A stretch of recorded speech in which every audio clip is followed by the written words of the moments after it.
Hello friends, welcome to selection classes में आपका बहुत बहुत स्वागत है दोस्तों आज मैं आपके लिए विज्ञान के वे 20% लेकर आया हूँ जो रेलवे एनटीपीसी बार बार रिपीट कर रहा है इन प्रश्नों को। ठीक है फ्रेंड्स, तकरीबन 20% मैंने बनाए हैं जो पिछले 20 सालों से लगातार रिपीट हो रहे हैं। ठीक है, और अभी तक आपको बता दूँ मैंने काफ़ी वीडियोज़ बना दिए एनटीपीसी से रिलेटेड। उनमें हर वीडियो के अंदर 2 से 4% पूछ रहा है फ्रेंड्स, तो उन सारे वीडियोस के लिंक मैंने डिस्क्रिप्शन में दे दी हैं। तो अगर आपने वो वीडियो नहीं देखा तो पहले जाकर उन वीडियो को देखो अगर आप एनटीपीसी की तैयारी कर रहे हो तो। ठीक है, रेलवे के लिए बहुत ही इंपॉर्टेंट प्रश्न है। ठीक है फ्रेंड्स, अगर चैनल पर नए हो तो चैनल को सब्सक्राइब करना, वीडियो को लाइक करना और शेयर करना। ठीक है, तो ताल्लुक करते हैं पहले प्रश्न का। तो देखिए, पहला प्रश्न आपके सामने है, पेस मेकर का संबंध है। तो पेस मेकर का संबंध किससे है? ठीक है, अब देखना, पेस मेकर का संबंध देखो, फेफड़ों से, हृदय से, दिमाग से या गुर्दा से, किससे? तो पेस मेकर का संबंध है आपका हृदय से, दिल से पेस मेकर का संबंध है। अब इसे संबंध क्या है? तो फ्रेंड्स देखो, पेस मेकर को ऑपरेशन के द्वारा हृदय के अंदर लगाया जाता है, दिल के अंदर लगाया जाता है। अब ये कार्य क्या करता है? कार्य ये करता है कि ये जो है, जिनका हृदय ज़्यादा स्पीड से धड़कने लग जाता है या फिर जिनकी स्पीड है, हृदय की धड़कन है वो कम हो जाती है, उसको कंट्रोल करता है पेस मेकर। ठीक है, हृदय में प्रॉब्लम होती है, इस हिसाब से डॉक्टर पेस मेकर को, एक छोटा सा होता है इस तरीके का, तो उस पेस मेकर को हृदय के अंदर डॉक्टर ऑपरेशन के द्वारा लगाते हैं, जिससे वो क्या करता है, हृदय की जो धड़कने की स्पीड है उसको कंट्रोल में रखता है। ठीक है फ्रेंड्स, तो देखते हैं अगले प्रश्न का।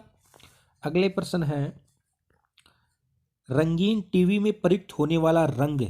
तो रंगीन टीवी में प्रयुक्त होने वाला रंग कौन सा है? वैसे तो फ्रेंड्स आपको पता है कि रंगीन टीवी मोबाइल्स के अंदर लाखों रंग होते हैं, ठीक है ना, लाखों करोड़ों रंग उसमें होते हैं, लेकिन कुछ बेस रंग हैं। ठीक है, बेस रंग है जिसी के आधार के ऊपर सारे रंग बनाए हुए हैं। ठीक है, तो वो देखना, ऑप्शन नंबर डी देखना आप, तो लाल, नीला और हरा, ये 3 रंग आपको याद रखने हैं। ये प्राथमिक रंग है, बेस रंग है। ठीक है, इन्हीं के आधार पर अन्य रंग बनाए जाते हैं।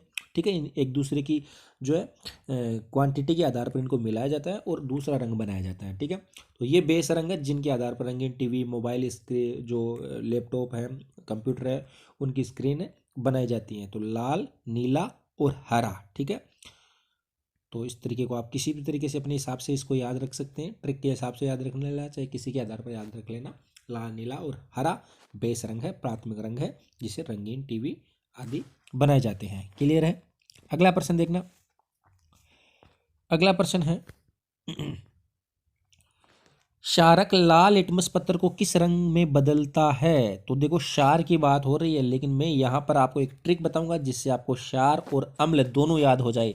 आपको याद रखना है अनिल कपूर है, अनिल कपूर तो आपको याद होगा, अनिल, तो अनिल याद रखना है। ऐसे क्या होगा, ऐसे आपको याद रख लेना है अम्ल, और नील, नील से आपको याद रख लेना है नीला, क्या? नीला। ठीक है, ऐसे अम्ल, नी से नीला और ल से लाल, ल से लाल, तो इससे क्या बन गया, अम्ल नीले को लाल करता है। ठीक है, अम्ल नीले लिटमस पत्थर को लाल करता है। क्लियर है? तो अम्ल नीले को लाल करता है और क्षार में आपको उल्टा करना है। ठीक है, लाल को नीला कर देगा क्षार, क्योंकि क्षार और अम्ल एक दूसरे के अपोजिट होते हैं। ठीक है, तो अम्ल नीले को लाल करता है तो क्षार लाल को कैसा बनाएगा, लाल को कैसा बनाएगा, लाल को नीला बना देगा। तो नीला कहाँ है ऑप्शन में? ऑप्शन नंबर बी आपका करेक्ट हो जाएगा, क्योंकि ऑप्शन बी में नीला लिखा हुआ है और बात कर रहा है क्षार की, तो कोई प्रॉब्लम ही नहीं है। ठीक है, क्लियर हो गया? तो आपको याद रखना है अपना अनिल कपूर। ठीक है, बात करते हैं दूसरे प्रश्न की। तो देखना दूसरा प्रश्न क्या है।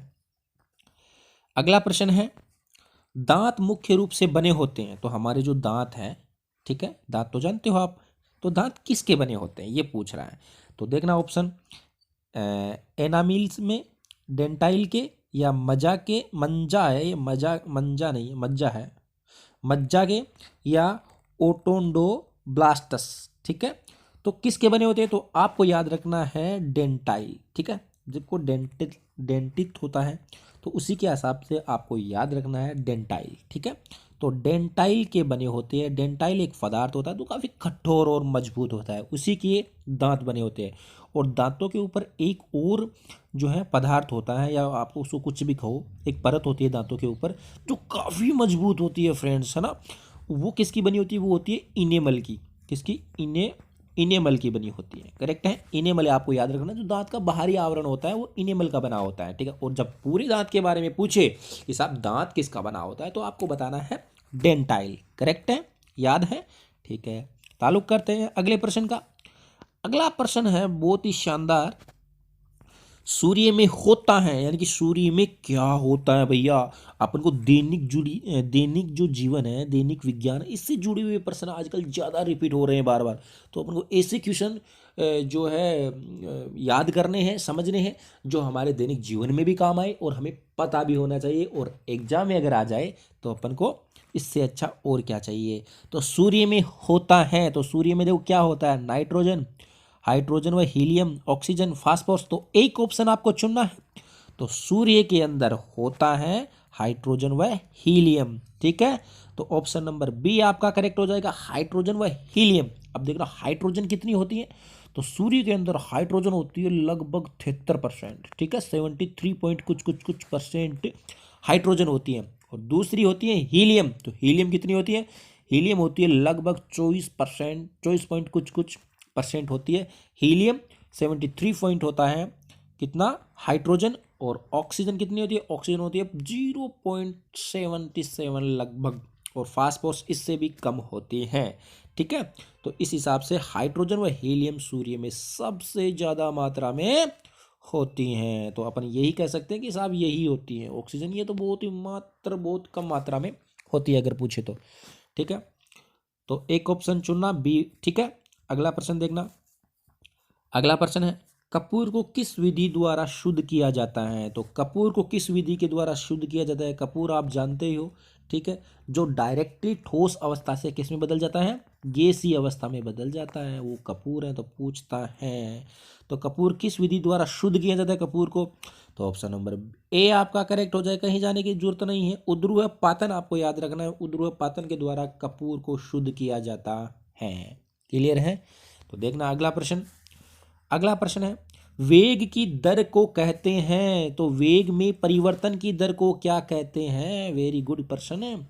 वेग में परिवर्तन की दर को क्या कहते हैं? तो वेग में परिवर्तन की दर को त्वरण कहते हैं। क्या कहते हैं? त्वरण कहते हैं वेग में परिवर्तन की दर को। क्लियर है? तो याद रखना है आपको। आगे चलते हैं। अगला प्रश्न है सिस्मोग्राफी किसका विज्ञान है? तो सिस्मोग्राफी क्या होता है साहब? सिस्मोग्राफी तो आपको याद रखना है भूकंप को, ठीक है। किसको? भूकंप को याद रखना है, क्योंकि सिस्मोग्राफी के द्वारा ही भूकंप की तीव्रता को नापते हैं कि साहब भूकंप कितना आया, कितना स्पीड से आया, कितना स्लोली आया। वो किससे नापते हैं? अपन सिस्मोग्राफी से नापते हैं। क्लियर है? तो अगला प्रश्न देखना। अगला प्रश्न है दाब का मात्रक है। तो दाब का मात्रक क्या है? फ्रेंड्स आपको मैं बता दूं कि जो मात्रक है, जो हमारी राशि है, एसआई मात्रक है, उनसे संबंधित प्रश्न जो है रेलवे एनटीपीसी में पूछता ही है। एक प्रश्न तो हर शिफ्ट में आता है मात्रक से। तो विज्ञान के अंदर जितने भी मात्रक बनते हैं लगभग 50-60, तो 50-60 तो नहीं है यार, टॉप 20 जो है मात्रक है उनको आपको करेक्ट कंटेस्ट करना है, ताकि उनमें से 1% आपका पक्का कन्फर्म हो, ठीक है। तो मात्रक से पूछ रहा है, फिलहाल पूछा है अपन को दाब का मात्रक। तो दाब का मात्रक होता है पास्कल। क्या होता है? पास्कल होता है। अर्ग नहीं होता, जूल नहीं होता, डाइन, पास्कल ही दाब का मात्रक होता है। और पास्कल को अपन बोल सकते हैं न्यूटन प्रति मीटर स्क्वायर भी बोलते हैं। क्लियर है? पास्कल को या तो पास्कल की जगह पास्कल आ सकता है, या पास्कल ना आकर न्यूटन प्रति मीटर स्क्वायर भी आ सकता है दाब का मात्रक। क्लियर है? ठीक है। जूल ऊर्जा का मात्रक होता है, ठीक है। तो आपको सारे मात्रक याद रखने हैं। आगे देखते हैं। अगला प्रश्न है हाइग्रोमीटर नापने का यंत्र है। हाइग्रोमीटर किससे नापते हैं फ्रेंड्स? ठीक है, तो देखते हैं इस प्रश्न का आंसर। आप अनुमान लगाइए, क्या विद्युतीय धारा या फिर ध्वनि की तीव्रता, वायु की आर्द्रता, या जल का घनत्व है? तो हाइग्रोमीटर से नापते हैं अपन वायु की आर्द्रता, ठीक है। वायु की आर्द्रता को नापते हैं हाइग्रोमीटर से। आपको याद रखना, इस यंत्र के द्वारा वायु की आर्द्रता को नापते हैं फ्रेंड्स। क्लियर है? चलो आगे जा। विद्युत देखो, ऑप्शन नंबर ए है विद्युतीय धारा। विद्युतीय धारा को किसे नापते हैं? एमीटर से नापते हैं। ठीक है, एमीटर से नापते हैं। ध्वनि की तीव्रता को ये आता है वॉइस मीटर आता है, वॉइस हाँ वॉइस मीटर ही आता है। ठीक है, और ये हो गया एमीटर। ठीक है, तो आगे चलते हैं। अगला प्रश्न,